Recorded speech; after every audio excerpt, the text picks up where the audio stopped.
மைல்டான மட்டன் பிரியாணி எப்படி செய்யலாம்னு வாங்க பார்க்கலாம். ஒரு குக்கரில் 1/2 கிலோ மட்டன் சேர்த்துக்கலாம். கொஞ்சமாக ஸ்பைசஸ் சேர்த்துக்கலாம். கொஞ்சம் கரம் மசாலா, மல்லித்தூள், சீரகத்தூள் கொஞ்சம் சேர்த்து, கொஞ்சம் தயிர், இஞ்சி பூண்டு பேஸ்ட்டு, 1/2 எலுமிச்சம்பழம் பிழிஞ்சு விட்டுக்கலாம்.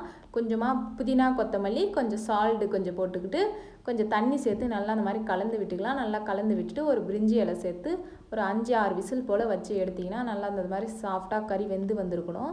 தனியாக வச்சுட்டு அதே குக்கரில் கொஞ்சமாக எண்ணெய் சேர்த்துக்கலாம். 2 ஸ்பூன் நெய் சேர்த்து ஸ்பைசஸ் கொஞ்சம் போட்டுக்கலாம். அதிலே 1/2 ஸ்பூன் மிளகு சேர்த்து நல்லா பொரிய விட்டு ஒரு வெங்காயம் நீள நீளமாக கட் பண்ணி சேர்த்துக்கலாம். அதையும் நல்லா வதக்கிக்கலாம். 2 பச்சை மிளகாய் சேர்த்துக்கிறேன். நான் அதிகம் காரம் போடல. நீங்கள் காரம் போட்டிங்கன்னா பிரியாணிக்கு நல்லாயிருக்கும்.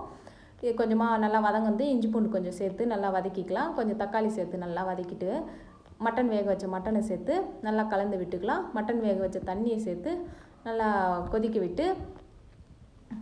விட்டு அரிசியை சேர்த்து 1 கிளாஸ் அரிசிக்கு நான் 1.5 கிளாஸ் தண்ணி தான் வச்சுருக்கேன். நல்லா கலந்து விட்டு மேலே புதினா கொத்தமல்லியை சேர்த்து 2 விசில் போல் வச்சு எடுத்திங்கன்னா சூப்பரான மைல்டான மட்டன் பிரியாணி ரெடி. இந்த மாதிரி ட்ரை பண்ணி பாருங்கள். கண்டிப்பாக எல்லாருக்கும் பிடிக்கும். குழந்தைங்களுக்கு ரொம்ப பிடிக்கும். எப்பயும் மசாலாவோட சாப்பிட்றதோட இந்த மாதிரி மைல்டாக சாப்பிட்டு பாருங்கள். நல்லாயிருக்கும் டேஸ்ட்டு. நான் போடுற வீடியோ உங்களுக்கு டெய்லி வரணுன்னா என் சேனலை சப்ஸ்கிரைப் பண்ணுங்கள், லைக் பண்ணுங்கள், ஷேர் பண்ணுங்கள். தேங்க்யூ. பாய் பாய்.